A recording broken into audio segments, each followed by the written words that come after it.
Joshua TV followers, big moment here. Getting ready to drill holes in boat. And we got to make sure that it kind of looks the same on both sides. Looks pretty good. We're just forward of the vertical pole. Here comes Patrick, one of the cleaners. Getting ready to drill holes in boats, you got to be sure. Yeah, you got to make sure. It looks good. Does it look good on both sides? It looks pretty good. I think I'm a little low on this side, but Maybe. see, now it's going to be hard to get back far enough on this side with Pretty Girl here in the way. Yeah, see, I'm right even with the pole on this side. So I think, and Patrick agrees, I'm about an inch off. I gotta take that top line.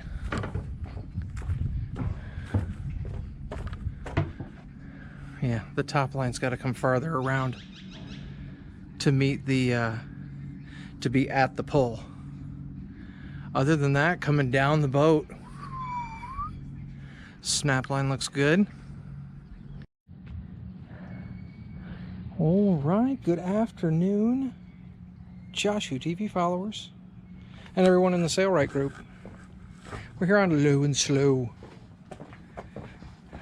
Low and Slow is a barbecue place in town.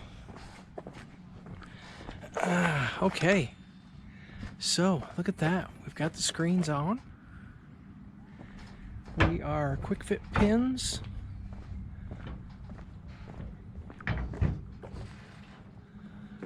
And that's just the three pieces, the two sides and a face. I did not get a chance to get the, why is that focusing in for it, I hope? I didn't get a chance to do the hardware. Let me spin you around without making you sick. I did not get a chance to do the hardware on the aft. It's just a little stubby between the hard top and the radar arch.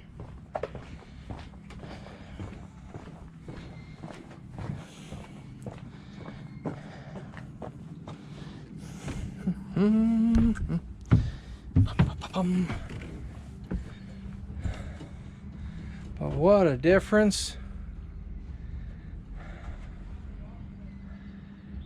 Oh, killer sun. Oh, you get up here now, it's just so nice. It's still pretty hot. Election day, November 3rd. Of course, it's supposed to get cold next week. That's why I am out here making templates, or patterns if you will. And then I'll get these all rolled up nice and neat, take them back to the shop and store them.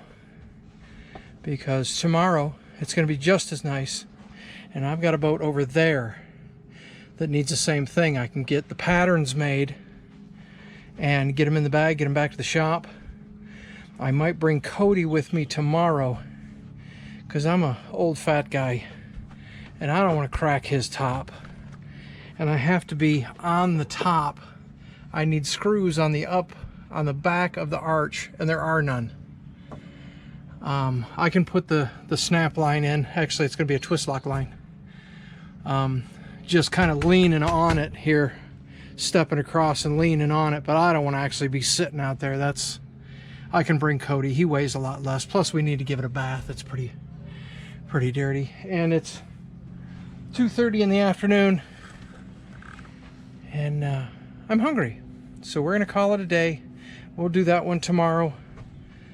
Same thing with the Sea Ray over on A dock. Just the three piece. Actually, it's going to be four because they're split window. Actually, I think there's a walkthrough. There might be three. I'll have to look at the paperwork. But I've got their ketter marked, but I haven't even sewn any zipper on their ketter yet. So that kind of, I'll have to get back to the shop and get that done first thing in the morning before I can come back down here tomorrow. But this is where we are. We're all in staples and quick fit pins. I don't know if you can see My chalk mark follows the window down, follows up the other side, comes up. That whole thing is going to roll up so that they can get some good air through here, some good visibility when he's driving from the flybridge. Let's see if we can get some of the staples. Oh, there we go. And again, just stapling, but paying attention to the grain of the screen. I want the grain of the screen to be kind of straight with the horizon, because the bimini kind of sags on both sides. We're pulled tight with a little bit of a crown across the top to keep tension on the bimini. So we have to pull up on the ends as we go to keep the screen nice and flat. So there it is. And then over here, of course, I had a decision. Let me go over here. This one's easier to see. On what to do with the mesh, to run it straight off the boat and then try and angle it, or to run top. When I got to the corner, keep running that top down and pull a dart, which, as you can see, that's what I did. If we just kind of zoom in on the grain of the screen here, we're at the 45 or 30 degrees, whatever, coming down, and then followed just, you know, wherever that pulled tight with the pins on the outside, and then was able to pull all this up. I'll have to make it up as I go down. Hopefully when I get it on the bench, that line is going to be self-evident and the whole thing comes together beautifully for me. We'll find out. But I was just getting ready to pop the pins on it. I've got all of my notches in the corner. If you'll notice, I'm all shaggy here in the corners. And all I do is that little notch right there tells me that's where the top of the zipper goes, right there. And then this one will be the same thing when the zipper comes over. Yeah, where can I see it? Yeah, well, that flat right there where I've cut out, these two will come together right there. And now the zipper is going to add about 3/4 of an inch, but sewing everything together, that's going to shrink it. Plus putting the roll-up in is going to shrink it. So I don't cut any more away. That, and I know being out here in the sun, once I'm done with this, he's never going to take it off. So it's one of those that will go up and stay up until it's damaged. All right, Josh U TV followers, welcome out to A Dock on this fine Thursday. Probably should be almost afternoon, lunchtime. And we're here on the big old 38 Sundancer, formerly My Way. Now, the first time we put canvas on this boat, it had the worst, smelliest carpet you have ever smelled in your life. But as you can see, the boat has had a bath and a half a polish.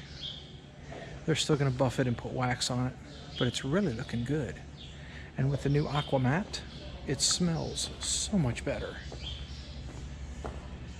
But of course, I don't do no shoes on boats, so we brought the furniture pads to protect the new Aquamat.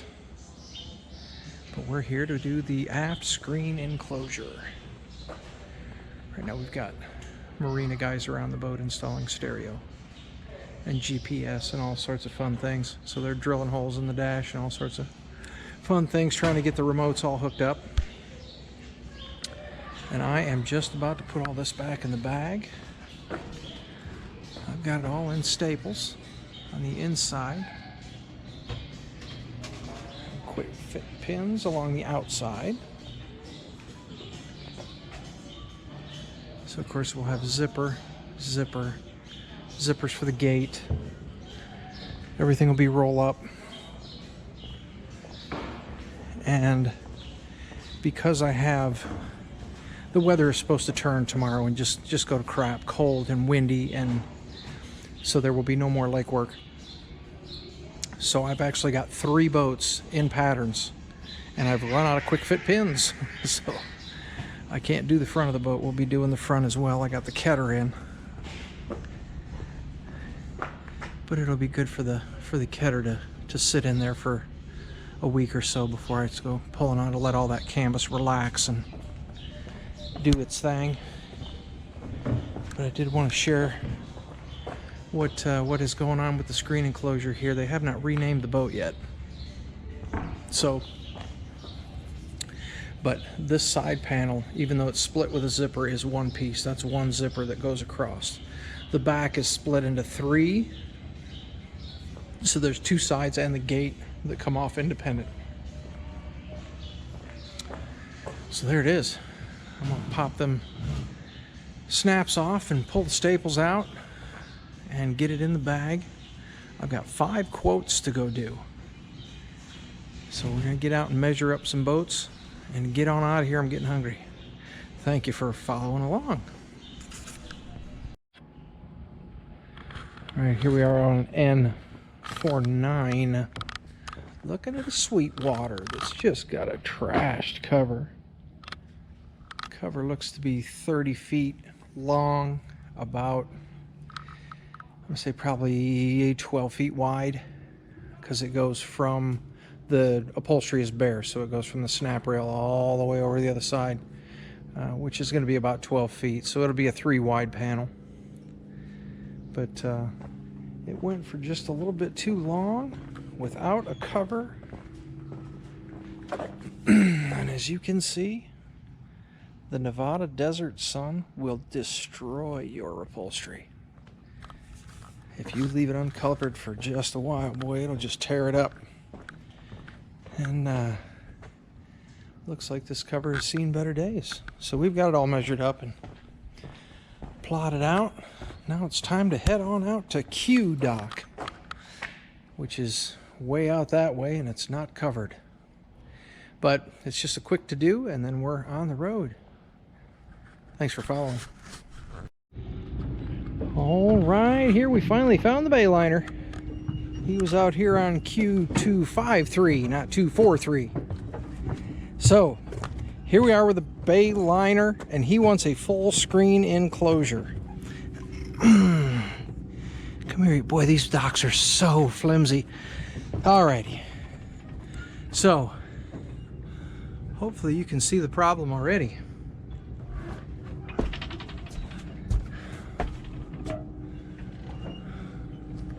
There's holes. There's holes in this bimini.